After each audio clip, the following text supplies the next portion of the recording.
What's up, YouTube? As you can see, we are joined today by a beautiful guest. I've been super excited to make this video revealing where I'll be going to medical school. But before we continue along this journey, I want to first take some time to emphasize that I would not have gotten to this point, and I definitely wouldn't get to where I believe I'll get to in the future without this woman right here. I wouldn't have had as successful as an application, medical school application that I had. I wouldn't be as prepared to begin medical school as I feel like I am, and this channel definitely wouldn't be up and running without this woman right here. So without further ado, I would love to introduce my beautiful wife, Madison Smith. I'm so excited to finally be here. I've just been behind the scenes helping him set up the background and the thumbnails, and I finally get to be in the shot. Yes, she's finally on this side of the camera. Yeah, I'm very excited. Yeah, all those thumbnails and the backdrops and all of that, that is her, y'all. So got some We're skill. Progressing, we're evolving. Evolving, gotta keep evolving. Y'all know the deal. So again, I wanted to do this video a little differently. I think it's cool to be able to share a personal experience going through a medical school application, especially if you're doing that. It's important to kind of have other people who've already gone through that journey share their personal experiences with you. But I think there's also value in having Madison's viewpoint, and she was watching every single second of it. She was able to basically go through the process with me, but from a different perspective. And I think sharing her viewpoint and her perspective will be beneficial and valuable for you guys.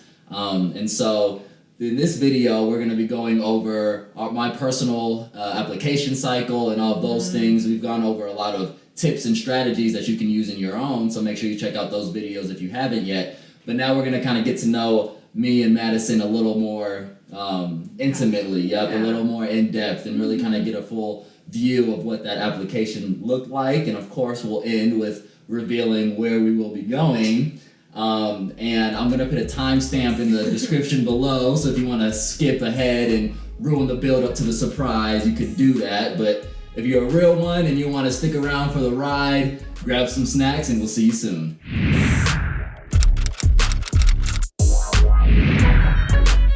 Alright, well, first to start, I just would like to hear from your perspective, what did the medical school application look like from you? Well, let's begin with the big and scary MCAT.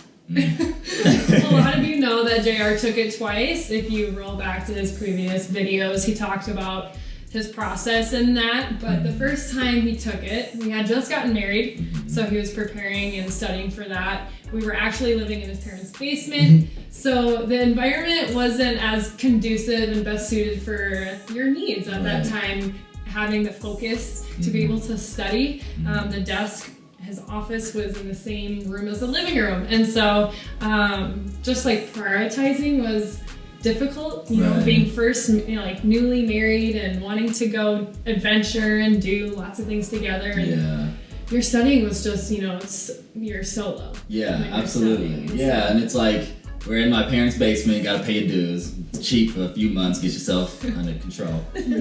And we had, where I would study would be basically right behind the couch that we would then watch TV. And so if Madison was done with her work and, I had a few chapters that I had to read, I would put those to the side and say, Madison, you wanna watch an episode of Prison Break? Or let's binge watch The Office or something. And so, those first few months of our marriage, which I think is valuable. I wouldn't go back and change anything about it, but the focus was more on building a foundation for our relationship, building a foundation for our marriage, and spending as much time together as we could.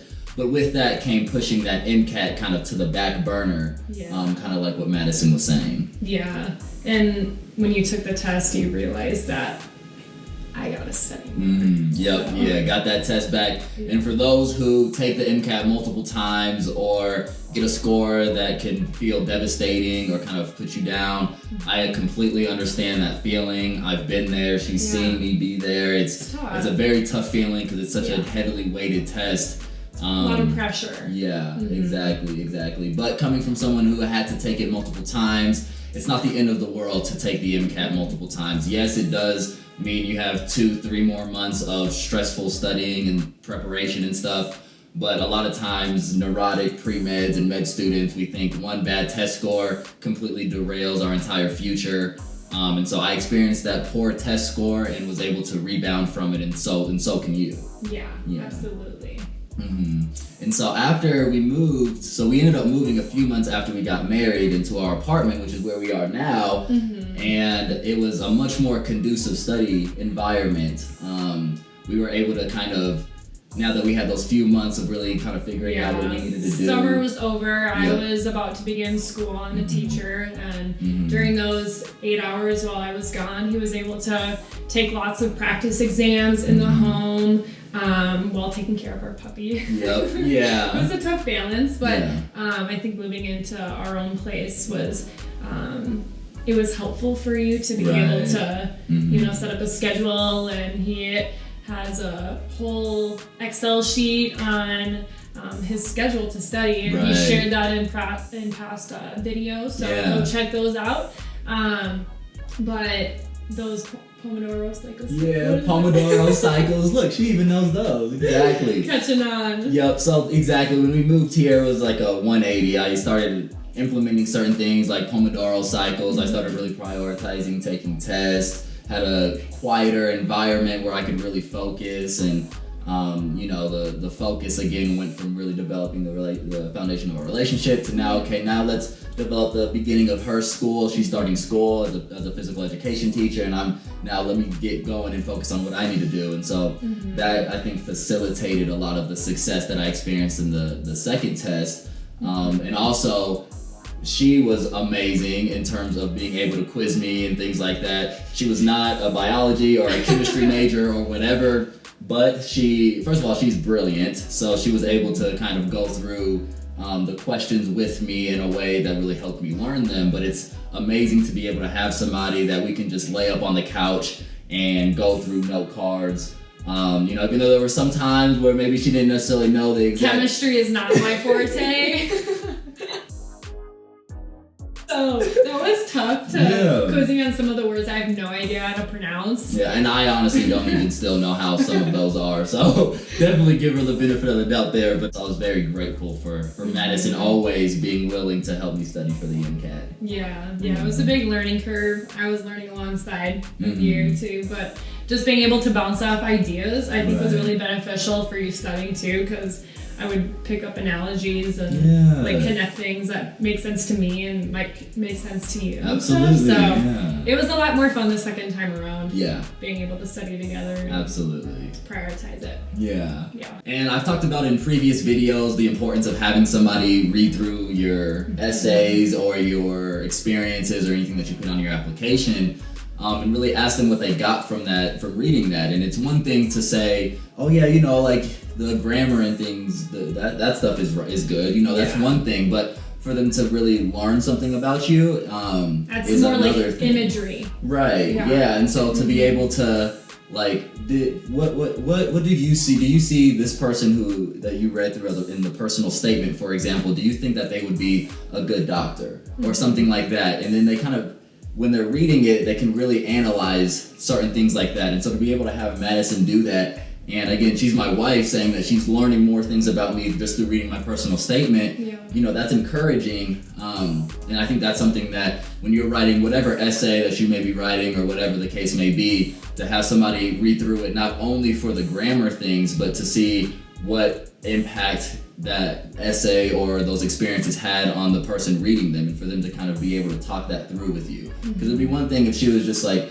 oh yeah, it was nice, and it would be another thing if she was like, wow, it was like that, your injury was like wow, or whatever. Then you want to look for those type of things, and having somebody peer review your essays is so meaningful, and being able to kind of gauge where you're at with your writing. And a little bit more reviewing and editing was during your secondaries. Those secondary which are just essays. Just a bunch of essays that schools send. How many did you have by the time you were in Arizona? Well, can I pause? Yep. Rewind like a few weeks before that. Yeah. All the schools that you ended up applying to, there's a really cool website that shares a bunch of questions that was previously used the last year. And you took those questions and you had a great rough draft. You had like over 100 questions and over 100 answers. I know it's a lot of time being consumed. Like, it took a lot of time. Right. But it was time that I think it was super essential, because once the secondaries came, it was just nonstop. And so once you had like your basis and your notes of like, oh yeah, I want to talk about that, then you could just take that rough draft and then just just plug it in. Yeah, exactly. And like that pre-writing of those essays is huge, because if you have a pretty good, decent draft of the essays before they start coming, then once they start rolling in, again, if 10 schools send you their secondaries and all of them have 500-word essays, you're not going to be able to send those back quickly unless you have at least a nice draft of them done. And so that's something I definitely prioritized. And I actually put a link in the description of a few videos ago, so you can definitely check that link out, and that'll send you to that website that she's talking about that has all of those previous year questions, so you can get going on pre-writing those essays. So she reviewed every single one of my essays, again, ranging from the personal statement through every single secondary essay. And we actually wrote a ton of our secondary essays. Most of them, yes. On our first anniversary. So we got married in July 7th of 2018. And I remembered. Yeah, so far so good. And so as you know, the medical school application opens in May, so then essays start coming in through June, July, August. So we were in Phoenix, Arizona in July. It was hot, but a little warm in July in Phoenix. But we saw the Grand Canyon and all of those type of things. So with that, we were getting a lot of essays still during that time, wanting to fine-tune things. And so we spent a lot of our anniversary poolside writing essays, and that just goes to show the support that this woman right here has for me and for my whole process and for everything. The fact that she was willing to hang out with me at the pool and go through essays on her anniversary trip, is pretty ridiculous, especially our first anniversary. So that was a blessing just to be able to have that. And we did a lot of other stuff. Like I said, we saw the Grand Canyon. We went for like nice dinners. So I just wanted you to have the best chances, and the best chances, like, you can control when you submit those essays, and so that is a controllable, and so let's do it. Let's get it done. Get them done. And again, going back to what she was saying, it's so hard. You never know what school. It's just you have to give yourself the best chances, and applying early does that. Because ultimately, when you're applying to medical school, it's really just like a shot in the dark. You don't know. We apply to usually over 20 schools, and you don't know if you're going to get one interview invite. So you just want to give yourself the best chances as you can. Yeah, definitely can't put all your eggs in one basket. Right, exactly. And so with that kind of goes into one thing that I know I've been getting a few video requests about, and it goes into how many schools did you apply to, or how did you determine what schools you wanted to apply to. Most pre-medical students apply to about 20 schools, and that's what I did the first time. So I did apply once, but I will get to that. So I applied to about 20 schools because I saw that was about the average amount of schools that people apply to. And I was very picky with those. Basically, I applied to 20 very competitive schools. And midway through the application cycle, about a month or so after submitting my application, the primary application, which I did at the end of May, right when it opened, I kind of had a small panic attack. And I thought that I was not going to get into any of the schools that I applied to, since I only applied to very competitive schools. And so because of that little anxiety that I experienced, I actually ended up applying to 10 more schools that I would be able to have as kind of a fallback just in case, and kind of mostly just relieve some of the anxiety that I had. But when I was determining the schools that I wanted to apply for, it was primarily about the opportunities that a specific school would give me, and that's why I was so focused on applying to some of those more prestigious schools. And so what I did, I ended up creating a list of schools that I would just love to apply to. And I made an Excel sheet for this, and I'll put a link in the description below to this document. But it had things like the school's mean GPA, the school's mean MCAT, all these things that you can find on the MSAR, which is a resource by AMCAS or AAMC. And I kind of labeled them as like, okay, these are reach schools, these are kind of where I'm at. And again, the first time I applied, it was basically all of them are reach schools, or maybe 5 to 10 of them are kind of like where my stats are. And so I probably applied to more reach schools than I would recommend. If you apply to 20 schools, I would recommend 7 to 10 of those being like around like 7 to 10 of those being decently reach schools, with maybe like 3 to 5 being, you know, those Hail Mary schools, you know, the Harvard, Stanfords, whatever. And then having a big chunk, 10 schools at least, that are really within your stat range, and then maybe 2 to 5 or so to kind of fall back on, just to make sure that you have a wide variety of schools, ranging from the Hail Marys to the ones where you would be that school's dream applicant. Mm-hmm. I would agree. Yeah. And she saw the panic firsthand when and again, she was looking from the outside in. I'm telling her everything is great. Yay, I just submitted all of my schools. We're done with the primary application. Now we're just gonna wait for secondary essays. And then I started looking into things like Student Doctor Network. SDN. Very dangerous. It is a very dangerous site for neurotic people, like pre-meds.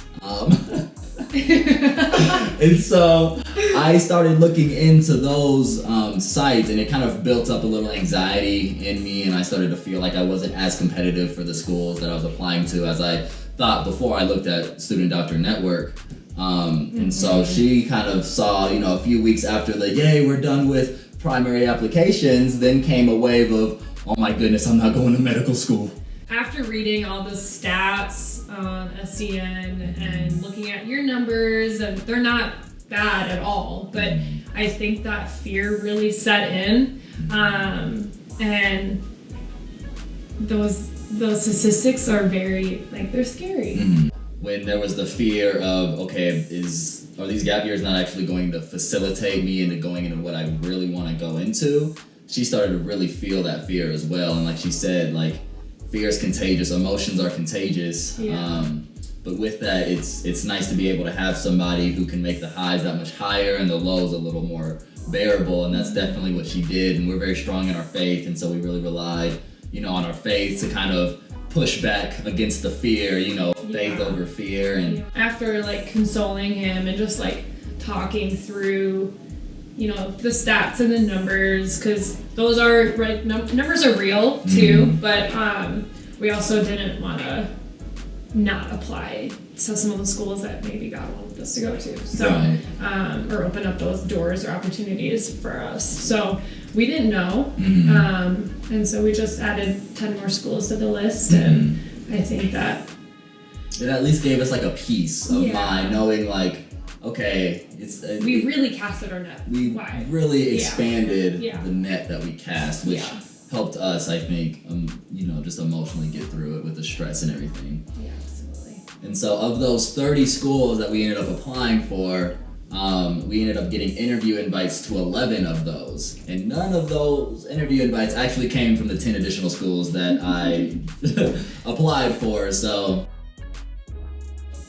a little waste of money, a little waste of time, waste of stress. But when you look back at stressful situations, you usually realize that it's a waste of stress. Yeah, live and learn situation, you know, like that's just life. Exactly. And not letting emotions really drive actions. Yeah. So that was a good learning piece for us, just as a couple too. Absolutely. So we had 11 interview invitations, which absolutely blew me away. If I got one interview, I felt like I was... Because that's what most people, you know, that's what most people get. That's the numbers out there. Exactly, yeah. Over again, half. 59% of applicants don't get one interview. So if you get one, then you just feel a sense of like, okay, we're still in the game, we're good to go. Yeah. I think there's a little saying, it's like interviews 3, a doctor you'll be. So if you get 3 interviews, then it's like, okay, you will go into medical school. So I ended up taking 7 of those interviews, which made up 6 schools. So I was blessed to interview at Mayo, both at the Rochester campus and the Phoenix, Arizona campus. Yeah. Because they have 2 separate campuses, but they're one school. So I chose not to take about 4 or so of those interviews. And when we were starting to receive interview invites at the beginning, you get whatever school sends you the interview, like you're going. Yeah. But as they start to, like Madison said, come a little later, and you may even have acceptances to other schools, or you may just feel really comfortable at the interviews that you went to, or these other schools may not be necessarily your top choices. And so, for a variety of those type of reasons, we decided to not take a few of those interview invites. And it was also because when you don't take an interview invite, it opens up that interview invitation for another applicant. Yeah. And so I felt very comfortable taking 7 interview invitations. And also the traveling, having to stay at hotels, all of that gets extremely exhaustive.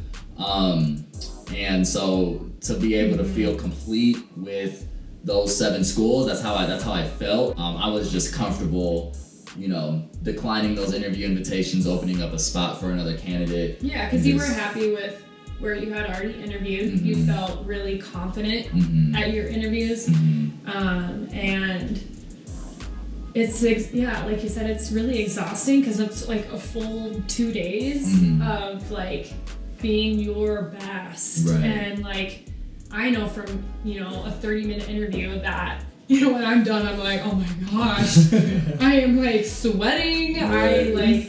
My brain hurts. So I just can't imagine what, 2 full days of like, it's really exhausting. Yeah. And so, those are a lot of valid reasons why you decided to kind of defer them. And, money is a big thing too, because you have to pay for flights and hotels and food and, your Ubers, and it's it ends up adding up. Yeah, absolutely. Absolutely. And so, it was nice, like she said, you have to pay for your flights and stays and things like that. I was fortunate enough that I stayed with student hosts for the most part at almost all of my interviews I did, which saved on the costs, but the flights and it's again amazing to have somebody there to support you through the journey, because when we're trying to find the cheapest flights available, those often leave out at about 6 a.m. or something, so she would be driving me at 4:30 in the morning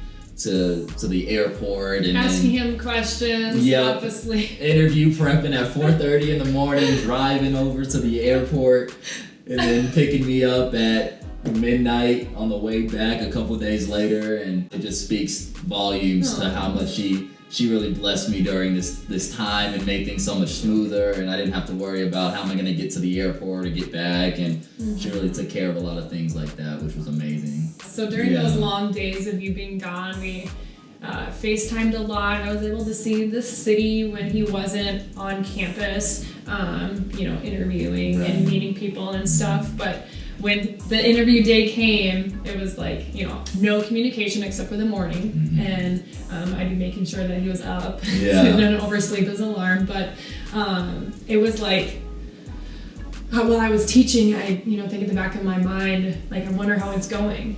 I wonder if he's doing the tour right now or if he's interviewing right now. Just like knowing which format you were doing and like how you would be arranged, what are the questions, and I was like just your little silent cheerleader. And I felt that. And like the day before the interview, I would get there early and spend some time in the city and be on FaceTime with Madison and kind of show the city and go through things, and it was a way to calm my nerves. And the night before, we would also FaceTime in my host's house or and just spend some time kind of getting the nerves and everything in the place they need to be. And the day of the interview, we would talk for a little bit, and again, that was my way of just making sure, like, okay, I'm good to go, I'm good, go in, do it. And again, like, throughout every event of the day, I was just like, oh, I want to call Madison, like, all like free lunch. Like I want to call Madison, look at the lunch, you know, but Snap me some pictures. some food or whatever. But again, my phone was turned off throughout the entire day. But right when the interview day ended, she would be right away, call, FaceTime. I was so excited to hear how it went. Yes, and I was so excited to share how everything did go. Working so hard, and I just want to highlight something that this part, the interviewing part, was probably the most stressful. And you're probably like, how? Like what you just told us kind of sounds stressful, and it's a different kind of stress. It's you being yourself, and which is very easy to do, and you light up a room when you walk in, and like who can't say, like no one can say no to this face, and he's just like a very like loving person. So like Madison said, the interview is it's a different form of stress. Writing your secondary essays, there's, you may feel stressed in that there's so much to do. The interview is a little different because it's not necessarily like I have to do so much, but there's those uncontrollables that may lead to the stress. When you're writing an essay, you control what you write, but when you're interviewing, you don't know what questions you'll be asked. You know the format, but you don't necessarily know exactly what that format really looks like until you're really there. And so with that comes, those added stressors. But I'll never forget what she did for my first interview invite, which was to Mayo in Rochester, and she left a little special gift. I'll let you describe that. So when we got your first invitation to interview, it was like just a weight of pressure had just lifted off our shoulders. It was like such a joyful moment that I will always remember. And each interview or invite that we got after that was still as much joy, because it was just like, man, all of that hard work really paid off, and now you just get to go and show them who you are and meet them. It was just like so much fun. Yeah. Just some great, we had a great celebration. Yeah. We got a bottle of wine, and or is that for your MCAT? Maybe both. But we didn't have a wine or the cork. Oh yeah, we didn't actually have the thing that pulls the cork out. As you can see, we're not avid wine drinkers. We hammered a screw into the cork and then used the back of the hammer to try to pull it out. Oh my gosh. So it was pretty ingenuitive. So we kept the cork and the screw, and we still have it. Yeah, getting that interview invite was all of them. It was just like, you did such a joy. And so for that first interview invite, when we went to, I got an interview invitation to Mayo in Rochester. My mother and father-in-law were able to pick me up and take me down to Mayo. And when we actually pulled up at my host house, and I was taking the luggage out. I just had one suitcase. You're only there for a day, and I actually brought a camera so I could kind of film and kind of do the things that I was doing in my interview playlist. And then my mother-in-law says that there's a special gift in my suitcase. Side note, I didn't pack my own bags. Again, thank you. So I had absolutely no idea what was in my suitcase. As long as I had my suit, I didn't really care anything else. I could brush my teeth with my finger or whatever. It didn't matter to me. So I didn't pack my own bags, but Madison left a little gift in my suitcase for me. Yeah. And it was a letter that she wrote me, basically, like I said before, doing so much to calm my nerves and show so much support and encouragement and love. And it was just a small little letter that she wrote that basically filled me up with strength, that I felt like I could go and do whatever I needed to do. And during that first interview, I actually had that note in my inner pocket for my suit jacket. And just having that walking around, it made me feel like Madison was still with me. The words that she said to me were literally resting on my heart. And it just really empowered me to feel confident, I think. Confident and comfortable when I was going throughout the day, and definitely gave me the strength to perform in that interview. And that was the first one, and so it was crucial. That first interview is the most stressful, most anxiety. You don't really know what to expect, but to have that letter that she wrote me was particularly powerful. Thank you. Yeah. I think just building each other up and confidence is really essential when you're going to interview, because you're alongside amazing applicants too. And sometimes like their achievements, when they're, you know, talking about them, it could be like, oh, you know, like, what about mine? Like then you just start doubting. And so like confidence and trust in the Lord was really, I think, our rock that, well, I know, not I think, our rock during this process, during the entire process, and just trusting what God has given you, and having faith in that. Right, absolutely. And with all of that, my interviews went extremely well. I felt great from all of my interviews at the end. And again, we talked about this in a previous video, but we were blessed to actually get into all 6 of the schools that we interviewed at. And so that just was, again, mind-blowing. I was coming into this process hoping that I'd get one interview that maybe I'd be able to crush and get into that school. So the fact that we had choices just was like, you know, it was insane. It completely blew us away. We were not expecting to have choices, let alone choices at great schools. And so that put us in a position that we were not expecting to be at the end of the application cycle, having to make a decision between schools that we would want to go to.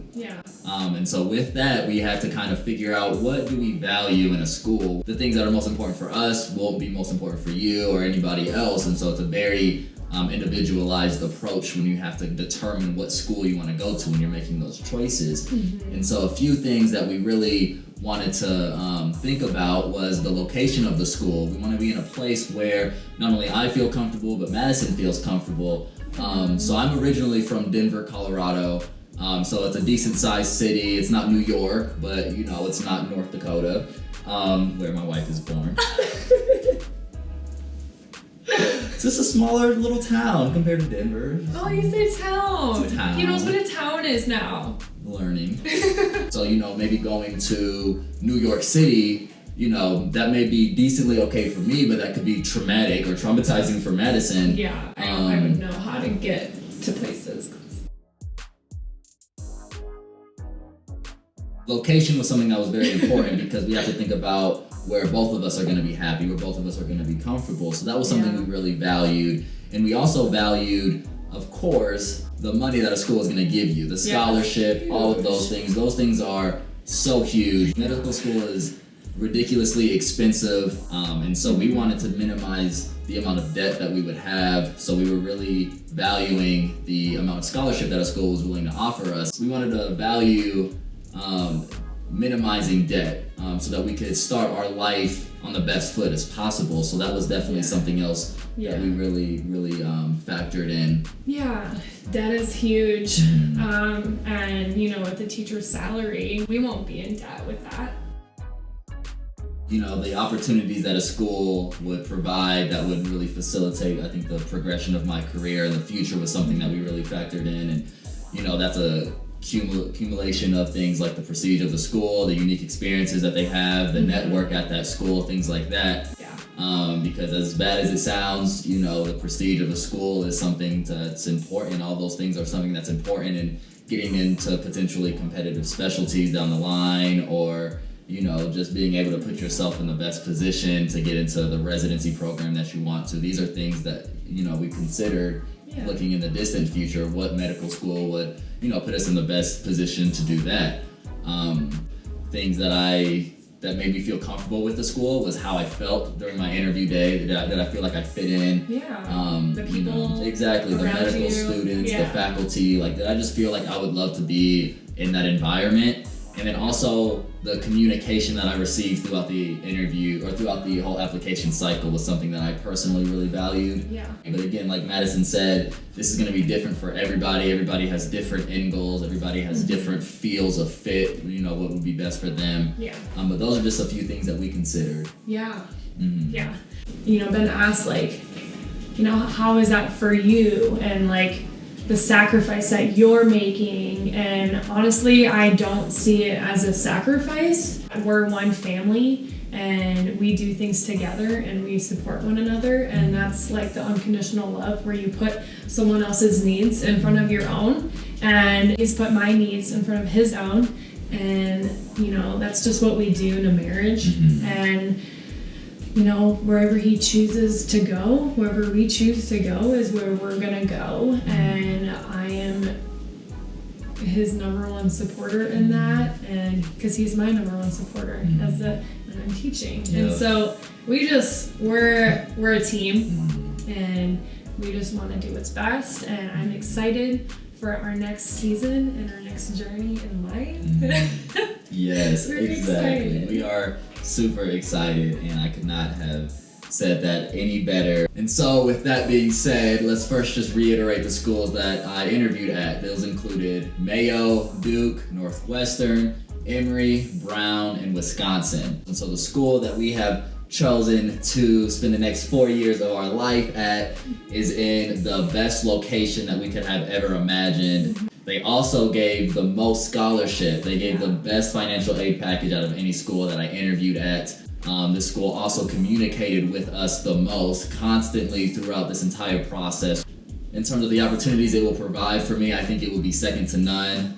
This hospital that the school is associated with is literally second to none. So in terms of me feeling like I'm going to be in a situation where I'm going to be mentored by the best, educated by the best, and experienced the best, this school checks all of those boxes. So some of you may have already guessed, you know, by now where we'll be going.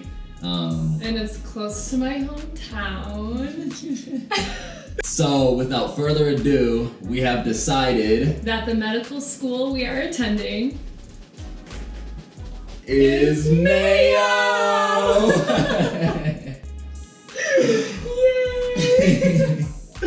We are so excited to begin our medical journey, medical school at the best medical school for us, with incredible opportunities, support system, parents 30 to 45 minutes away. We have grandparents in the area. It is by far the best decision for us. It actually made the decision process not too difficult, because this is my top choice medical school. It is in her hometown.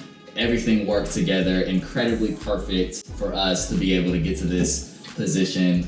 We feel incredibly blessed that everything worked out. You know, we knew it would. We knew it would. It was just when. It was just when, exactly. And she already has a teaching position in Minnesota, so she's set with her job. I'm set with the school, and so we just feel completely set. God is good. And we are so thankful for you guys and the support and encouragement you guys have been giving to us. And I'm so happy that you now got to meet my incredible wife. And as we begin to continue to follow along this journey, you know, we just want to, again, thank you guys for the support and encouragement, the thoughtful words that you guys give us in the comments. You know, those things mean a lot to us. If you like this video, make sure you shoot us a thumbs up, like and subscribe, tap that bell. Those things are very appreciated. It's a great way to show support for this channel. If you found it helpful and you think someone else may find it helpful, share it with them. We just want to continue to build a community here. And again, we're so grateful for those who have stuck around thus far. We have much more exciting videos in the future to come. But until then, oh yeah, do your thing. Keep evolving, and we'll see you guys next time. Babe, there's still so much to it. It's good tea. Snowed Minnesota, yeah, you betcha. I'm practicing. I'm trying to not how we talk. I'm trying to acclimate to the culture here. Oh, gosh. Are you okay?